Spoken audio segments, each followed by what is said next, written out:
One में इस कोलाहल को सुनकर मैया मन ही मन बड़ी प्रसन्न रहती है और सोचती है कि मैं धन्य हो गई जो ऐसा सुंदर वन हमें मिल गया जहाँ पर सब अमंगल शांत हो गए।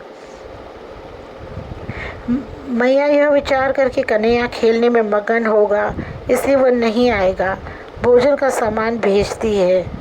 वहाँ वे सखाओं के साथ प्रसन्न होते हुए खाते हैं और अनेक प्रकार के स्वादों की मुद्राएं प्रकट करते जाते हैं।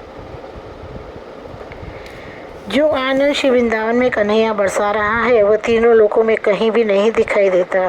भोजन ले जाने वाली गोपियाँ उस आनंद का दर्शन करके सुखी होकर लौटती है और कह आती है कि अरे कन्हैया जल्दी ही आ जाना, मैया ने तुमको अभी बुलाया है, तुम्हारे बिना उनका मन नहीं लग रहा। उधर सखा कहते हैं अरे भैया मैं बलिहारी जाता हूँ, हम सब कानों का रस पान करने को ललचा रहे हैं, इससे तो कल की तरह से मुरली रस की वर्षा करके हमें मधुर रस का पान करा दो। सखा उन पर बली बली जाते हुए कहते हैं कि अरे प्यारे कन्हैया अपने मधुर अधरों पर वंशी धारण करके उसे बजा दो।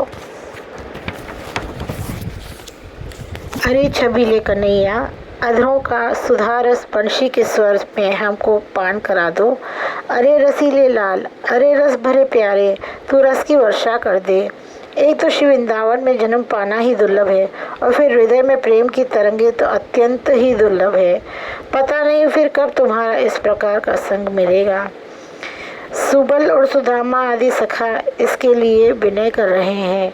श्री कृष्ण ये सब सुन सुनकर आनंदित हो रहे हैं, जिनका रसपान करके सुखदेव और शंकर सरी के बावले ही हो जाते हैं।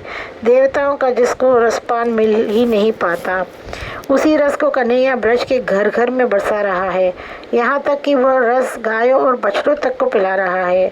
भोजन करते समय जिन सखाओं की छाक छीन कर उन्हें आनंदित करते हैं उसका पार तो ब्रह्मा भी नहीं पा पाते। ग्वाल वालों ने कमरिया बिछाकर कहा प्यारे कन्हैया आओ बैठो और बांसुरियाँ बजाओ। वे इसके लिए नंद बाबा की सौगंध खवा रहे हैं और व्याकुल होकर चरण पकड़ रहे हैं। सखाओं के दीन वचनों को सुनकर कन्हैया मुस्कुराया और गंभीर गुणों से युक्त कन्हैया ने मुरली हाथ में ली और उसे अधरों पर धारण करके मधुर मधुर स्वर प्रगटाए और मधुर मधुर रस की धारा प्रवाहित कर दी। वंशी सुनकर जल और थल के सभी जीव मोहित हो गए और वे अपना तन मन और जीवन न्यौछावर करने लगे। ग्वाल बालों के अंग अंग पर करोड़ों कामदेवों की न्यौछावर करते हुए उनकी छवियों का दर्शन करने लगे। उनके होंठ फकड़ते हैं, अंगुलियां वंशी के छेदों पर नाच रही है और उनकी भौं और आंखें मटक रही है। उनके नासापुट फड़कते हैं मानो वे नृत्य के भाव बता रहे हों। करोड़ों कामदेव के समान सुंदर छवि को धारण करके रस के वे वर्षा कर रहे हैं और उनकी मोर चंद्रिका की चमक से उनकी घुंघराली अलके शोभा बिखेर रही है। उनके चंचल कुंडल उनके गालों पर झलक रहे हैं, वे ऐसी शोभा देते हैं मानो छवि रस छलक रहा हो। ऐसा लगता था कि उनके गालों में अमृत का समुद्र क्रीड़ा करने के लिए आया हो और मकर कुंडल भी रसपान के लिए वही ललचाया हुआ आ गया हो। वैजंती माला उनके चरणों तक झुकी हुई झूम रही है। वह ऐसी लगती है कि उनके चरणों से गंगा निकलकर सरस रस घोल रही है। पक्षी, हिरन, मछली यह देख सुनकर कन्हैया के वशीभूत हो गए और यमुना का जल स्थिर हो गया। ग्वाल बाल रीझ रहे हैं और प्यारा कन्हैया उन्हें रिझा रहा है। वह सखाओं का नाम बांसुरी से पुकारते हैं। सब सखा सुन सुनकर ताली बजा बजा कर हंस रहे हैं और कहते हैं कि आहा हा प्यारा कन्हैया हमारा नाम बजा रहा है। ग्वाले नाच रहे हैं और कन्हैया आता आता अथैया कह करके ग्वालों को नचा रहा है। कन्हैया ने कहा कि अब तुम भी बजाओ और वंशी में मेरा नाम उच्चारण करो। मुरली ले लेकर सबने बजाई, किंतु कन्हैया की तरह बजाना किसी को भी नहीं आया। अस्तु बोले अरे यह तो तेरे ही मुख से बजती है और तेरे अधरों पर बैठते ही अनेक प्रकार के स्वर प्रगटाती है। अरे कन्हैया हम लोग तो क्या त्रिभुवन में कोई तेरे समान नहीं बजा सकता। इन सखाओं का सौभाग्य सराहने योग्य है जो इन्होंने ऐसा प्यारा कुंवर कन्हैया पाया। अब कन्हैया ने कहा अब तो संध्या आ गई और अब हमारे घर वापस चलने का समय है। बछड़े जो अब तक समाधि में मग्न से सुन रहे थे। उनकी समाधि भंग हो गई और उनके मुख में जो चारा था जिसे वे चबा नहीं पाए थे उसे उन्होंने डाल दिया और कन्हैया पर बली बली गए।